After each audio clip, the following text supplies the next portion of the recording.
Hello everyone, welcome to another interesting and informative session of the Analyst brought to you by Vajiram and Ravi.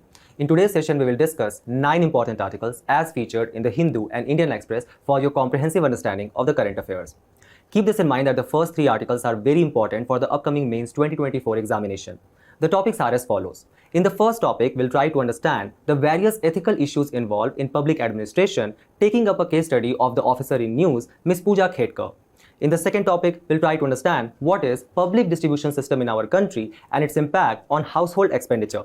Followed by the third article, where we will see the provisions of Sustainable Development Goal India Index released by the Niti Aayog recently. Followed by the fourth topic, where we will see that what is the need to deregulate the non-subsidized fertilizers. And finally, in the fifth topic, we will learn about the Section 19 of the Prevention of Money Laundering Act 2002. Towards the end, there will be news snippets which will help you in the prelims examination as well, so stay tuned.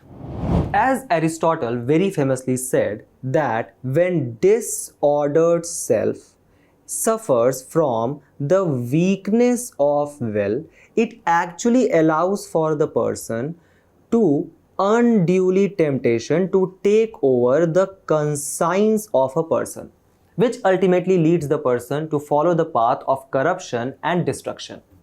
The classic case of compromise of conscience is what we are going to see today, the stark example of which is an IS officer who has made headlines for all wrong reasons, highlighting the issue of declining ethical values among the public servant, which forms an important component of your GS4 paper under the larger theme of ethics in public administration. The question arises that who is this Miss Puja Khedkar, and even being just a probationary officer, why she has made the headlines. The first allegation against Miss Puja Khedkar is that she has qualified this examination by submitting fake documents, where she has appeared as a OBC category candidate and has claimed reservation under that. Now keep this in mind that under Indra Sahni judgment of 1992, there exists a concept of creamy layer in OBC, where if your parental's annual income is more than 8 lakh rupees, then you cannot claim reservation under the OBC category. Even though Ms. Puja Khedkar's father, whose name is Dilip Khedkar, who is a prominent politician, and he contested the 2024 election, he disclosed his income to be only around 40 crore rupees. The second allegation is that she has falsified her claim to claim reservation under the people with benchmark disability category as well. Because when she was asked for the medical test at AIIMS, she repeatedly avoided that, and even the Central Administrative Tribunal Order of 2023 said that her claim to be a disabled person cannot be justified. Even after that, Ms. Puja was appointed as a district collector and she was serving her probation, where she came to the limelight because of her outrageous demand, where she sought some special privileges such as to have her own staff, to have her own private car with beacon light, and she even illegally occupied the office of additional collector as well. These cases which are revolving around Ms. Puja Khedkar actually shows us the various ethical issues which are involved in our today's public administration. The first of which is obviously the lack of ethical illiteracy. Just imagine yourself to get to the highest services in the country by clearing the most coveted examination in the world, and that is UPSC. The only examination which has actually got ethics as a subject.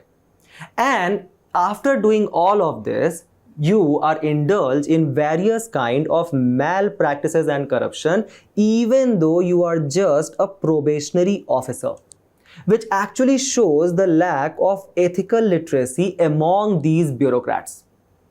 Then obviously this case is one of the great example of collusive bureaucracy. Collusive bureaucracy which actually functions in synergy with the politics. And thus they have got a kind of a political patronage, where both these politicians and bureaucrats, they benefit from each other's existence itself at the cost of us common people. Example of that is the report which has been submitted by the Pune collector Suhas Divase, where he said that actually the father of Miss Puja Khedkar, who is Dilip Khedkar, he put political pressure on the district administration to address to her demands. Such a caring father. The third is the blanket of official secrecy which revolves around each and every action of these bureaucrats, which has been provided under the Central Services Conduct Rule of 1964. For example, when media actually tried to question Miss Puja Khedkar, she just clearly said that she cannot comment on any sub judice matter under this very rule itself. Then there exists a hefty punishment mechanism or not. So try to understand this. Let's say even if an unethical person becomes or gets selected to bureaucracy, but if there exists a stringent punishment mechanism, it will actually deter the person from committing such act. However, in most of the cases, these officers, the most hefty punishment they get is actually transfer from one district to another. Thus, there is no liability which exists on these bureaucrats for the acts which they commit. For example, even in the case of Miss Puja Khedkar, the much respected ma'am, she was transferred from Pune to the Washim district. This is the hefty punishment she got. Another issue is the lack of citizen charter and the awareness among the larger public. The lack of citizen charter where this administration, the district administration, it doesn't kind of offer any kind of services in return. Obviously because they doesn't have any liability for their act. The second is that there exists a lack of awareness among the larger public, where we have actually started celebrating these public servants as the demigods, especially in this digital era. How many of you are watching regularly the entry and exit videos of these officers?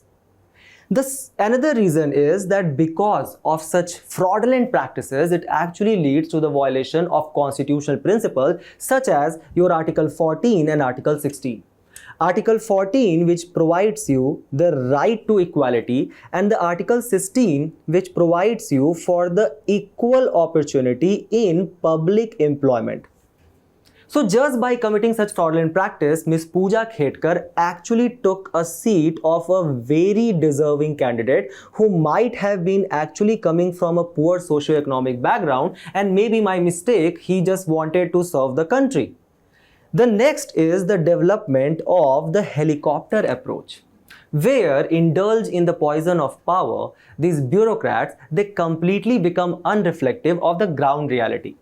For example, Miss Puja Khedkar is appointed in the Maharashtra cadre, the state which has actually got 36% of its population below poverty line. And in the very same state, the major problem with respected Puja ma'am was facing that she did not have a kind of a beacon light on her Audi. The beacon light which has actually been banned under the Motor Vehicle Amendment Act of 2018, that such lights cannot be used by any private vehicle. Then obviously there is development of me, myself and I attitude, where according to these bureaucrats, the whole world is obviously revolving around them, where they are much more concerned about their privileges rather the service which they have to offer to the public. And that can also be seen from the kind of demands which Miss Puja was making, or her illegal occupation of the office of additional collector named Ajay More. Now the question arises that, okay, why do we even need ethics in public administration? Because when I was joining the services, or my idea to join the services was obviously to become rich like Miss Puja. Do we actually need ethics in public administration? The answer is yes. The first is to promote the Raoul's theory of social justice, where Raoul says that each and every person shall have equal right to the most basic liberty which is possible. Where on one hand the public resources, where the public resources which are being derived from the taxes of the people, they are actually driving towards these officials who are just misusing them for their own privileges. The second is to optimize or to have the optimal utilization of public resources, the hard-earned money of the large amount of common people. So for example, in your district, which kind of officer you will want? You will want that particular person who is actually using the Internet of Things to raise the water supply and cut your power bills by 40%, or you will want Ms. Puja Khedkar. The third is to have an effective decision making.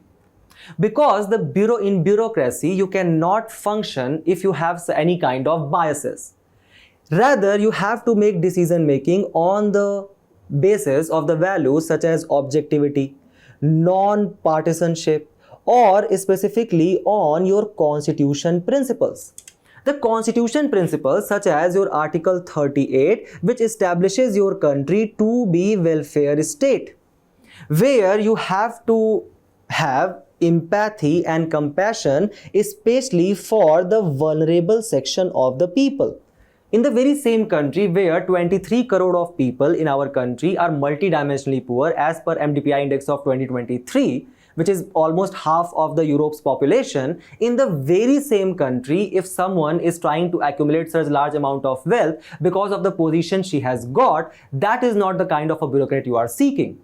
Rather, you are seeking a person who is actually transforming the district by building the science park or spearheading the resolution of 50,000 pending cases in the district, or who is trying to save the endangered plants in your particular area. And by these acts, these officers, what they build public trust, where the trust of the public on the government channels actually increase. The face of these channels are no one but the bureaucrats.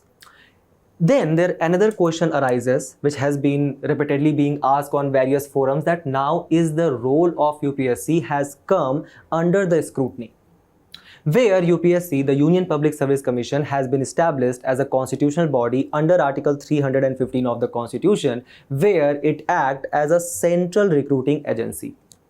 And it does not only has included just like a paper on ethics in your UPSC examination, which is a major criteria to clear this examination. Rather, it acts as a major watchdog of democracy by upholding the implementation of Article 14 and 16 as well. However, selection of such people on fraudulent documents actually raises question on the credibility of the organization. But if we clearly observe or more closely observe the case of Ms. Puja, we can actually identify the unbiased role of UPSC, where she was repeatedly asked to have a medical examination at AIIMS Institute. This medical examination was scheduled for 4 times and she repeatedly evaded it by citing several reasons such as, I am suffering from COVID. Then the medical examination finally happened and the case was actually also taken to the Central Administrative Tribunal, who said that her claim cannot be justified. She was also asked to have a kind of a medical checkup to, have a MRI surgery or MRI scan actually to understand that how she has less visibility, what is the reason behind it. But then she gave the reason that she is actually suffering from claustrophobia and she cannot go under the MRI scan. The case was also taken by the Department of Personal Training and UPSC to the Bombay High Court, who ordered for another examination. So we can say for sure that UPSC has a kind of an unbiased role in this particular process, and we cannot say with utmost surety that there exists some kind of loophole in the selection process, right? Which can be seen from the enough safeguards which were taken by UPSC and repeated evasion which was taken by Ms. Puja Khedkar. So, are there any steps with which we can actually inculcate the values of ethics in the public administration? The first is obviously to promote transparency through various channels, such as, for example, we can have a day-to-day bulletin of performance of the bureaucrats. At the same time, we can also strengthen the Right to Information Act of 2005 and the Whistleblower Protection Act of 2014. Then we need to build the capacity of the stakeholder. For example, the highlighting of this case, media has played a very prominent role. So we need to strengthen the media, so it is not curbed by the power of these bureaucrats, as well as various civil society organizations which raises their voice against the misconduct of the officers. Then we can also make them sign kind of integrity pacts where if such cases are brought against the bureaucrats, then they will be liable for the punishments. The third is strengthening the vigilance mechanism. So we need to strengthen the vigilance agencies such as your Central Vigilance Commission, your CBI, even your state police. Also, there need to exist an internal auditing scheme where such internal auditing can be done either by the senior officers or we can incorporate any third party. Then the more we will utilize the e-governance mechanism, the lesser will be the discretionary power of such bureaucrats. So e-governance mechanisms such as your Pragati platforms has to be incorporated even at the local levels, where the performance of these bureaucrats has to be timely channelized and analyzed. The next is the use of artificial intelligence. So for example, there is this very interesting case where the cameras were adopted on the traffic signals, and we were using artificial intelligence in them. So these artificial intelligence based traffic controlling cameras, they actually captured the number plates of the MPs or MLAs who were violating the traffic rules, and they were issued e-challans. So such use of artificial intelligence can actually ensure the kind of good conduct by these bureaucrats. So in the light of this case study, try to attempt this practice question for your mains 2024 examination. If possible, comment your answer in the comment box and we move forward to the next news, where the article highlights the issues which actually prevails in the public distribution system by using the data of Household Consumption Expenditure Survey of 2023 and 2024. This public distribution system forms an important component of your GS3 paper under the larger theme of buffer stock and food security. Let's first try to understand what is the rationale behind this public distribution system. Public distribution system is one of the most important social security scheme of our country, which is being implemented by the Ministry of Consumer Affairs, Food and Public Distribution, where it actually aims to achieve the objectives which has been laid down under the National Food Security Act of 2013, which basically aims to provide subsidized food to 75% of the rural population and 50% of the urban population. The question arises that who are these people who are getting this subsidized food? Obviously, the people who fall in the category of below poverty line or in the poor brackets of socio-economic caste census of 2011. The idea was that now, because these people will get subsidized staple diet such as your rice, wheat, etc., they will actually have a lot of free resources with which they can actually expend on the nutrient-rich diet. Nutrient-rich diet such as, let's say, protein-led diet of vegetables, to have pulses, to have meat, fishes, milk, etc. So that was the aim of this PDS. And now let's try to understand that how this PDS actually functions. So under the National Food Security Act of 2013, both the central government and state government has got important responsibilities to play. For example, the central government plays an important role in the procurement of the food grain, which will be provided as a subsidized to the larger public by the PDS, right? So at which price the central government procured this food grain, that is your minimum support price. Then the central government plays an important role in the storage of this food which it has procured under your Food Corporation of India. Then it plays an important role in the bulk allocation and the transportation of this procured food to the state governments at a central issue price. So basically what we can say that state governments purchase this food grain at central issue price by the central government. What is this central issue price? Central issue price, let's say it is ₹3 for rice, it is ₹2 for wheat. So this is the per kg of wheat. So this is the amount which state governments pay to the central government. Now the central government has also got certain responsibilities. First is that it will identify the eligible families who will get such subsidized food.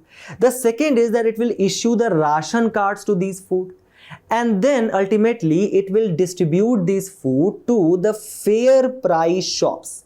And these fair price shops will sell this particular subsidized food to the beneficiary under exactly the same price, that is the central issue price. So exactly at rupees 3 per kg for wheat and rupees 2 per kg for rice, right? Rice and wheat. So this is the PDS system which functions in our country. Now there are certain issues which has been highlighted by the report.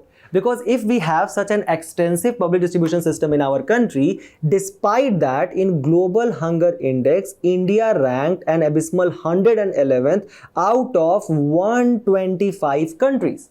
So obviously, this extensive public distribution system, which aims to improve the food security in our country, is not functioning up to its optimum level. There are certain reasons.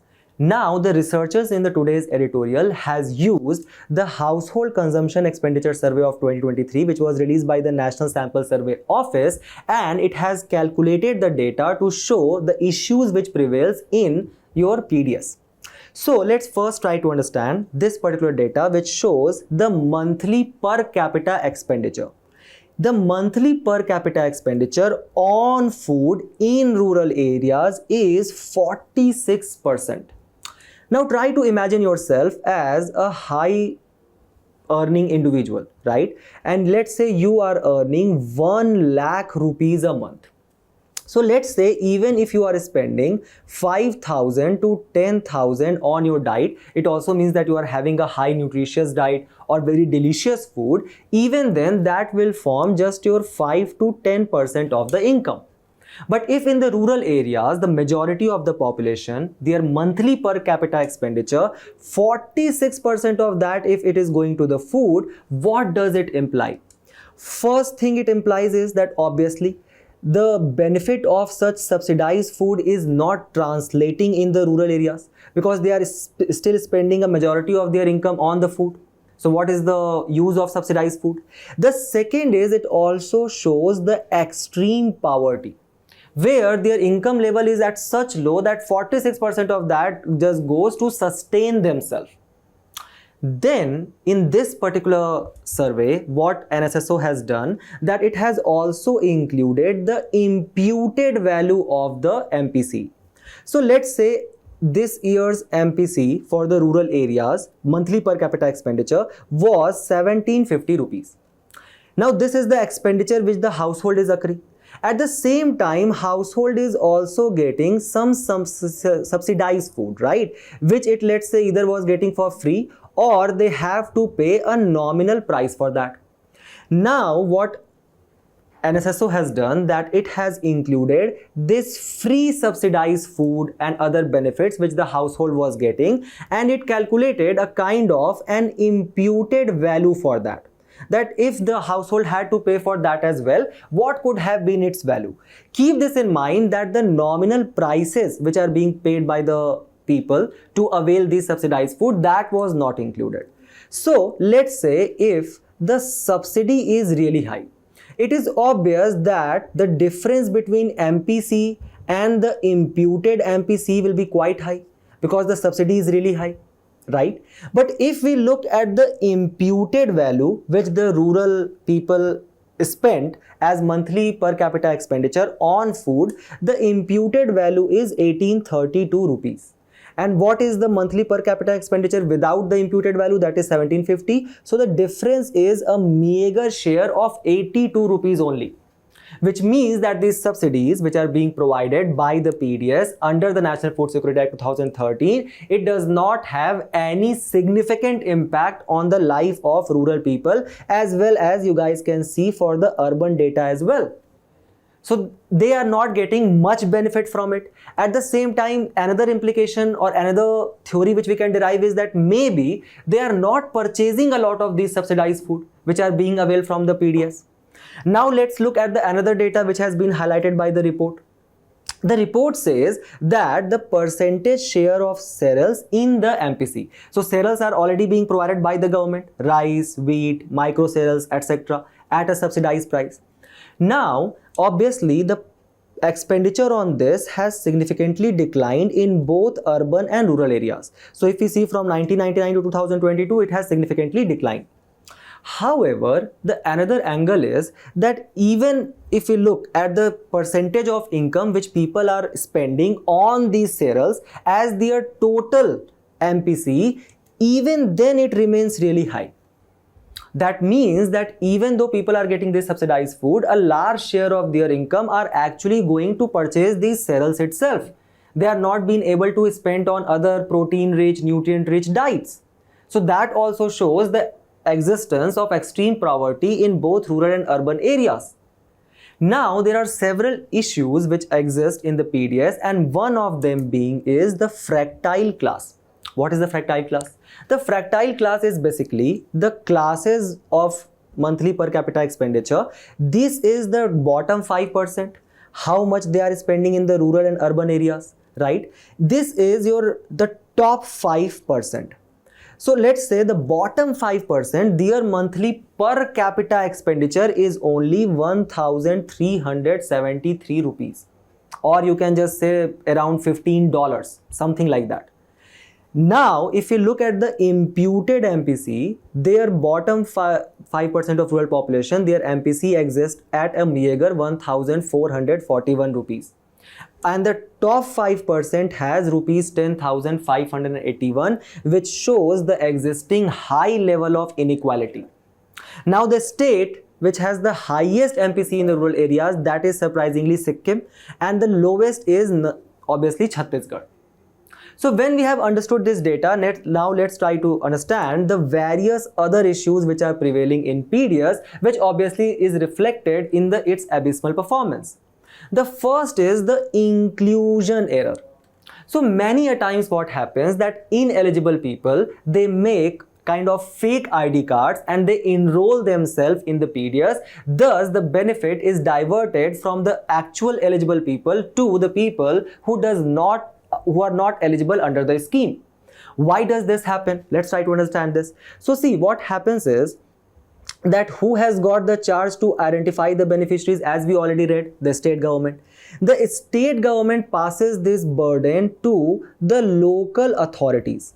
And in local authorities, there exists a lot of corruption which actually translates into the creation of these fake ID cards. As you can see from the data, there was weeding out a large number of ration cards, especially under the targeted public distribution system, such as 72 lakhs in UP, 19 lakhs in Maharashtra, 6 lakhs in Uttarakhand. So this also shows that this was the number of people who were actually not eligible and they were getting the benefits.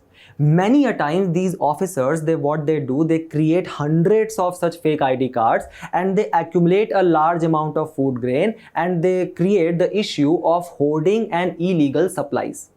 The second is actually the exclusion error which take place. So why does this exclusion error take place? Because there is no standard definition of below poverty line as per the targeted PDS system, right? And because of that, the identification of beneficiaries is actually quite challenging. Many a time it completely relies on the whims and fantasies of the local authorities. Because of which, as per the data which was released by the Ministry of Public Distribution, 2.8 crore people were left out from the PDS who were actually eligible in Uttar Pradesh itself. In the whole country, the number was around 10 crore people. Now, another major issue is that, as highlighted by the Comptroller and Auditor General report of 2020 to 2021, in our country, we have inadequate storage capacity, that is first, and that is compounded by the open-ended procurement policy by the government. So if you can see here, the food grain production has consistently increased. And what government is saying? Government is saying to the farmers that we will procure your food at minimum support price if you will not get adequate price in the market. So the farmers will obviously sell to the government will procure that. And this procurement is not demand based, rather the seller base on the basis of MSP. So the government is procuring a lot. Now, if we had a good adequate cold storage infrastructure to supplement this production and this procurement, then obviously the problem would not have arisen. But as you guys can see, the storage capacity with FCI and state agencies has also rapidly declined in the recent years. So because of that, we are having this problem that a lot of food is actually getting to the waste. Just look at the loss of cereals which we have. Also because we have not like advanced cold storage infrastructure as the European countries. Rather, we are using the cover and plinth storage, where we are just covering the grains from tarpaulin, right, in various shades. So this is the low level of infrastructure which exists in our country. Also, there are other reasons such as use of improper storage method, the constraint in the liquidation of excess stock. One of the major reasons for that is FIFO principle. What is FIFO? FIFO is first in, first out principle. So let's say I had already a stock of 1000 kg of rice, and that I could have distributed to the larger public. But with this Kharif season, another kind of rice crop actually arrived, right? So another procurement of rice took place. Now that is, let's say, 500 kg. Now many a times through periods, this 500 kg is distributed rather the existing 1000 kg, which obviously leads to the loss of cereals which are just being rotten in various storage at various places in the country. Then obviously that creates an issue of non-liquidation of the older stocks. Another is the uneven procurement policy, because if you look at the procurement which is being done by the PDS, 66% of that procurement just comes from the 5 states which are obviously the green revolution belt: Punjab, Haryana, Uttar Pradesh.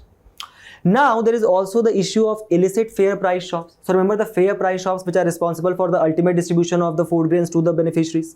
Now what they do is they get high quality recently procured grains from the government. They sell this to the local shops, and from the local shops what they get is the lesser quality from these general stores. Now these general stores sell that higher quality recently procured food grains at a higher price, and what the government is distributing to the larger amount of public is this lesser quality. Another issue with PDS is the subsidy issue. Till when we will actually be able to sustain this large extensive infrastructure of PDS? Because the economic cost of food grain has rapidly increased because of the rapid increase in the minimum support price. But the central issue price such as ₹3 for rice, ₹2 for wheat has remained stagnant since the enactment of National Food Security Act 2013. So obviously when this price is increasing, the procurement price, and the selling price remains the same, the fiscal deficit of the government is increasing as well. So it is becoming unsustainable for the government. For this purpose, Shanta Kumar panel actually provided a lot of suggestions. First was that there shall take place a direct cash transfer instead of providing this subsidized grain. So provide the income to the people and let them choose whatever food they want to eat. The second was that the food security law shall be changed and we need to reduce the beneficiaries. First of all, obviously the people who are getting benefits under other schemes such as Annadata Yojana, or they are getting subsidized gases under Ujjwala. So under all this, if you are already a beneficiary, then you should have at least a voluntary exclusion from such PDS. Also, we can reduce it from 67 to 40% to the people and raise the actual supply to 7 kg per person. Then the Food Corporation of India directed that it shall actually try to innovate in food management and the competition of grain supply. Then what it suggested that we shall use MSP as a tool for crop diversification. So it said that the government will start providing MSP for various other crops, let's say such as pulses, oil seeds. Then farmers will actually start producing this instead of just being stick to rice, wheat, etc. Another thing it says is that obviously we need to invest in the infrastructure of the PDS. So for this purpose, the private collaboration can be sought. At the same time, we can also include the farmer producer organizations or the various NGOs at the ground level. Also, it suggested that there shall be a scheme where we start providing direct benefit transfer to the larger public. And on that line, only the government has actually launched the PM Kisan Samman Nidhi, right? So these are the important suggestions to actually rejuvenate and revamp our PDS structure. On the basis of this discussion, try to solve this particular question, attempt this question from your mains perspective. Comment your answer in the comment box. We move forward to the next news, where the Niti Aayog's 4th Sustainable Development Goal Index 2024 was released, which showcased the improvements which has been made by the country as whole and various states as well. And this SDG index forms an important component of your GS3 paper under the larger theme of inclusive growth. Let's first try to understand what is this idea of sustainable development goal.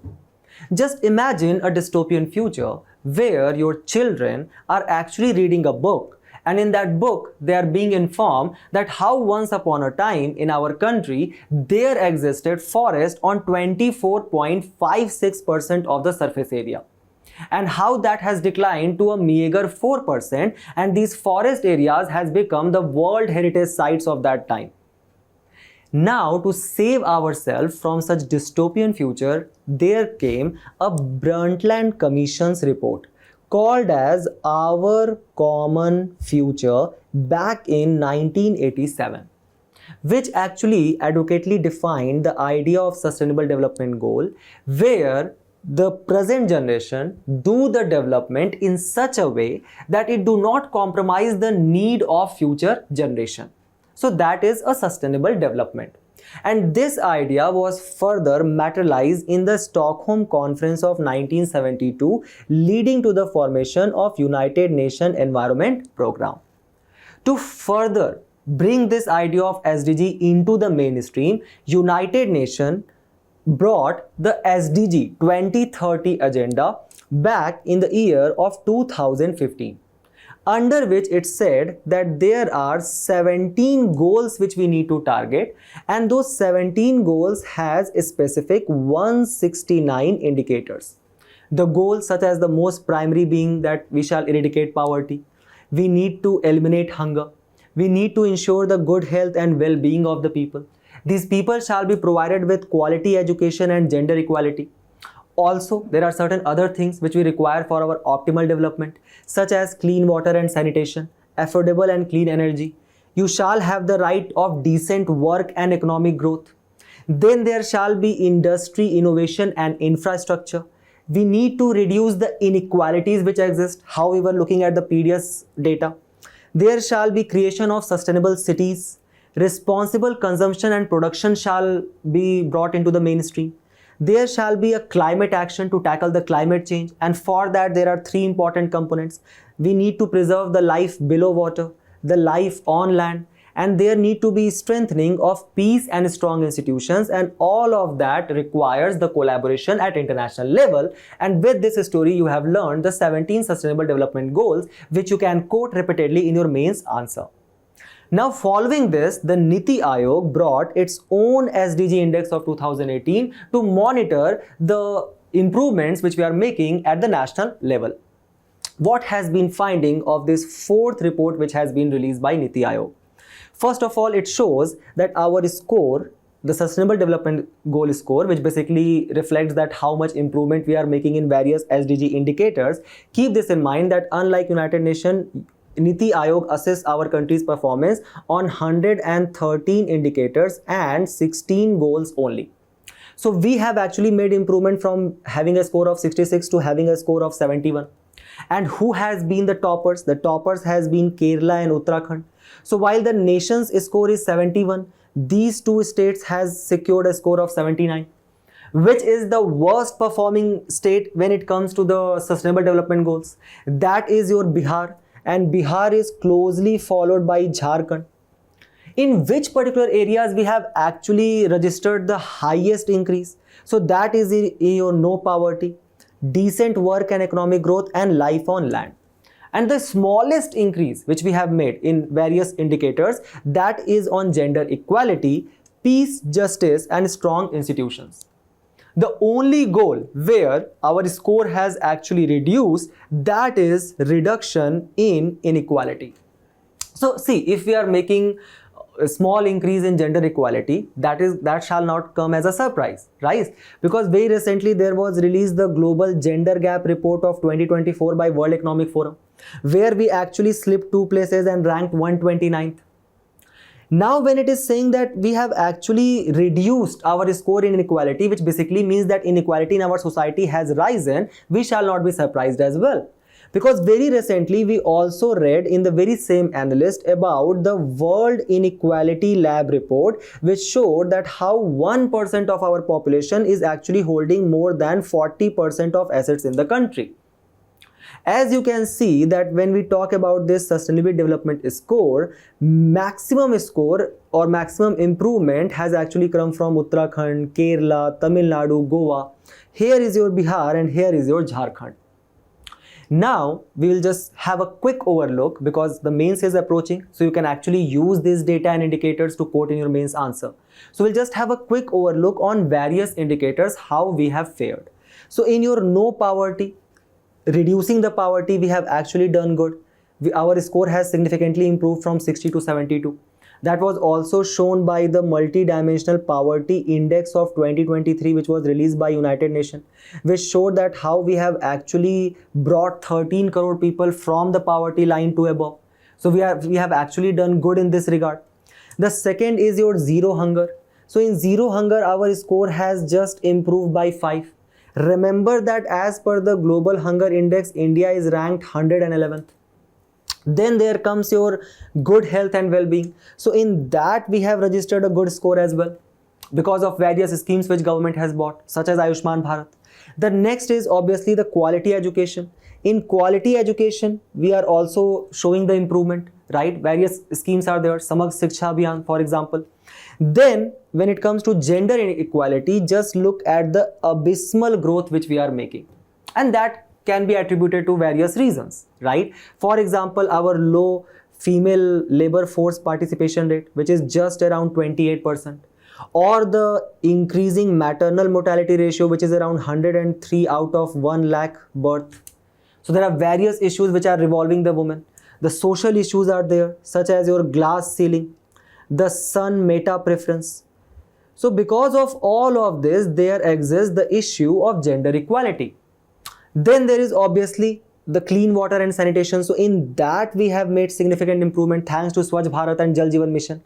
Then there comes your affordable and clean energy. In that, just look at our score. We are doing really well, right? For example, the PM Surya Ghar Yojana is there. We have launched a national hydrogen mission. We have set for ourselves an ambitious target, that is Panch Amrit target, to achieve 50% of our total installed energy capacity, which will come from renewable sources. The next is your sustainable cities. So in that regard also, a smart city mission has showed us the results. Now, as per the data released by the PIB, what are the causes of this improvement which we have made, right? So according to that, if we look at the Pradhan Mantri Awas Yojana, remember these important schemes to quote in your answer. So under Pradhan Mantri Awas Yojana, more than 4 crore houses has been made. Under Swachh Bharat Mission, 11 crore toilets and 2.23 lakh community sanitary complexes in rural areas has been created. Under Pradhan Mantri Ujjwala Yojana, 10 crore LPG connections has been provided. Then tap water connection has been provided to 15 crore households under Jal Jeevan Mission. Over 30 crore health beneficiaries has been benefited and provided health insurance cover under your Ayushman Bharat Pradhan Mantri Jan Arogya Yojana. Also, direct benefit transfer of rupees 34 lakh crore has been given under the Pradhan Mantri Jan Dhan accounts. With Skill India Mission, we have skilled 1.4 crore youth and re-skilled 54 lakh youths. Then under Pradhan Mantri Mudra Yojana, which plays a very important role in the financial inclusion of the country, there has been a sanction of 43 crore loans, which aggregates to around 22.5 lakh crore for what? For the entrepreneurial aspirations of the youth. And to further promote this startup culture, we have brought Startup India and Startup Guarantee schemes as well. And in the direction of clean energy, we have brought your Saubhagya scheme as well. So remember these important schemes very dear to you for the mains examination and for your answer writing. And with this, we move forward to the next news. The explained article here highlights the need of deregulating the non-subsidized fertilizer to actually improve the fiscal health of the government. This issue of deregulating the non-subsidized fertilizer forms an important component of your prelims paper under the theme of agriculture and economy. To understand that why there is requirement of deregulation of non-subsidized fertilizer, first let's try to understand this nutrient-based subsidy scheme. The nutrient-based subsidy scheme is provided for the diammonium phosphate, which is DOP, and muriate of potash, where the manufacturers and the importers, they receive what? They receive per ton subsidy, which is linked to their NPKs content. So the fertilizer which they are importing or manufacturing, they will get subsidy on the basis of the content of this NPKs, which stands for nitrogen, phosphorus, potassium and sulfur. If the content of nitrogen is high, you will get less subsidy. If the content of nitrogen is less and P and K, phosphorus and potassium, is more, you will get higher subsidy, right? So this is your nutrient based subsidy scheme. Now, why this NBS scheme was brought? The idea was that the farmers shall be promoted to get to use of the ideal N is to P is to K ratio, that is 4 is to 2 is to 1. The ratio which is actually advocate for the improvement of soil health. The issue started arising because the manufacturers as well as importers, they started producing a lot of urea based fertilizer. The reason for that was because the urea's price is actually regulated by the government. Remember that the price of this nutrient based subsidy as per the central government is deregulated, and this price of urea is actually regulated. Why? Because urea is the most produced, most consumed and most imported fertilizer of our country, right? Now, because of the indiscriminate use of that, there started rising a lot of nitrogen release in the soil, which impacted the soil health. Thus, the government bought this nutrient-based subsidy scheme to promote the use of P and K fertilizer. Now, the government says that this nutrient-based subsidy is deregulated, which means that the price of this nutrient-based subsidy is not regulated by the government, rather it is market-based. However, there exists a kind of informal control design. So, for example, the Department of Fertilizer, back in 2023, it brought a notification. It said that any producer or importer over the market retail price shall have a maximum profit mechanism. So if any producer or importer is charging more than this maximum profit, then that person will not get subsidy from the central government, right? So this is kind of an informal control design which exists. Now, because of this, what started happening, that if the people are getting urea, right? So if they are getting urea at a regulated price, highly subsidized price by the government, it is obvious that it will lead to indiscriminate use of that. Earlier it was required because of the green revolution condition, the kind of food deficit which we were having in the country, the time when we were actually importing the food grains from USA, the PL 480 grains. Now here the use of fertilizers such as urea was required because it can be cheaply produced as well. Now, because of it had led to the indiscriminate use, it actually impacted the soil health. At the same time, it also started impacting the fiscal health of the government, because remember, right now we were discussing about the food subsidy which is provided by the central government under National Food Security Act. The second highest subsidy in the country goes to what? To your fertilizer sector, specifically to urea, right? So that causes a constraint on fiscal health of the government as well. Thus, the article suggests that we need to deregulate fertilizer, specifically those who are not covered any subsidies, such as, for example, urea or any other one. The second is the automatic registration of the new products. So, for example, if there is new fertilizer product, how much time it will take for the approval in our country? Only 804 days. Then in Russia, it is 570. In Pakistan, our dear neighbor, it is 356. In China, it is 270, and in USA, it is as less as 90 days. So the report suggests that we actually need to speed fast this process to provide the registration for new fertilizer product. and that can be done on two criteria if they have got minimum content of plant nutrients and maximum limit of heavy metals. So if they qualify these two, how it is also done in the other European and US countries, we will just provide them automatic registration. The third it is saying is that we need to divert ourselves towards more water soluble fertilizers because they have got higher nutrient uptake up to 60 to 70%. For this purpose only the IFFCO has launched your liquid nano urea.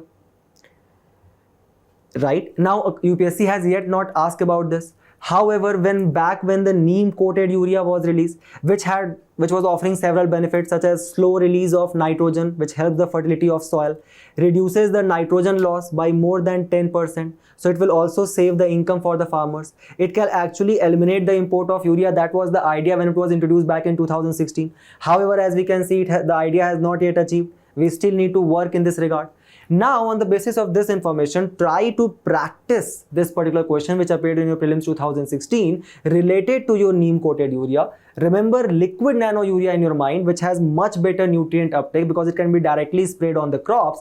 And we move forward to the next news, where the Supreme Court recently referred some questions on enforcement directorates power to arrest the accused under Section 19 of the Prevention of Money Laundering Act 2002.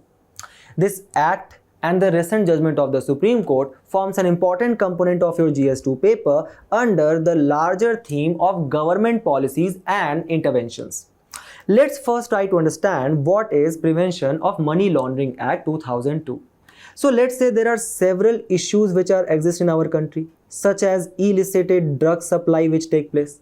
Or for example, you guys might have heard about the issue of sleeper cells, where the non-state actors, they send certain people to just spread terrorism in our country. Or there is this whole drug racket which is taking place, for example, which is impacting the childs of Punjab. Right? For example, there was a movie which was made on that called as Urta Punjab. So all these issues, how do you think that they are being funded in our country through the illicit or illegal channel of money laundering, where basically the black money is supplied through hawala channels and dumped in our country, which actually creates a lot of issues related to internal security. And to prevent all of that, the Prevention of Money Laundering Act 2002 was brought, under which there is a Section 19 which provides for the provision for the arrest of the person, of any accused. It says that the Enforcement Directorate can issue a warrant of arrest for any person if that person is guilty of any provision of the Act. But when the Enforcement Director is issuing such warrant of arrest, he shall have on the basis of material in possession. So there shall be some evidence which has to be with the enforcement director in the hand, then only he can issue such warrant of arrest, right? Now, this issue was arisen in the court because when the ED arrested the Arvind Kejriwal, there was no such huge evidence related to Arvind Kejriwal which was lying with the enforcement director. That was the reason that why he was provided the bail in relation to the ED's case. The other is that when the ED director has arrested the accused, they can inform the accused as soon as may be about the ground of arrest. So such disclosure of arrest is not a mandatory provision under the PMLA 2002. Now what Supreme Court has said? Supreme Court under the UM Chaudhary ruling of 2022, as cited in the explained article today, it actually upheld the constitutional validity of Section 19. It said that yes, the Enforcement Directorate has actually got a lot of power, far-reaching power to arrest the person, but that is required to curb the heinous crimes which are taking place in our country, such as terrorism. Now there are various sections, such as Section 3 of PMLA which defines money laundering, Section 24 which provides the reverse burden of proof. So here the burden of proof does not lie with the state agency that they have to prove that yes, this particular person is criminal. Rather the burden of proof lies with Arvind Kejriwal. He has to prove that no, I have not done anything under the PMLA 2002. Then there is obviously the attachment of property. So the property of the accused can be confiscated as well, right? Now remember, as we were discussing, that it is not mandatory to give enforcement case information report because it is not equivalent to FIR, and that it was held by Supreme Court, right? Also, it said that the property of accused can be attached. So these are the important provisions of Prevention of Money Laundering Act. Remember this act whenever you guys are writing the answer. We move forward to the next section of the news, where we are going to cover some important news which will actually help you to eliminate some important statements in the prelims examination. The first is the Computer Emergency Response Team India, which is basically the nodal agency to deal with cyber security threats in our country, such as, for example, the malware attack which took place on Kundankulam nuclear power plant. So to deal with any of these cyber attacks, who is the responsible agency? That is CERT-In. The CERT-In, which was actually established first in 2004 and it was recognized under the Amendment Information Technology Act of 2008. And it functioned under the which ministry? The Ministry of Electronics and Information Technology. Remember that this agency is the backbone of the security of the critical information structure of our country, and that is also a reason because of which it has been exempted from the Right to Information Act of 2005. So just remember these important statements about CERT-In, which can actually become a statements in your prelims examination. And we move forward to the next news, where we will talk about the Quad, or the Quadrilateral Security Dialogue. So after the tsunami took place back in 2004, the idea of such grouping in the Indo-Pacific region was first proposed by the Japanese Prime Minister, the late Shinzo Abe, for the like-minded countries in the Asia-Pacific region. And the first informal meeting took place in the year of 2007. And also the very famous Malabar military exercise, which was conducted between India, Japan, Australia, US, and at that time Singapore as well. However, the idea of Quad quickly diluted because of the resignation of Shinzo Abe, and the alliance gradually fell apart. But with the hegemonic rise of China, the idea of Quad actually revived back in 2017 when Japan officially proposed for the revival of Quad. And the first working level meeting actually took place in Manila, Philippines.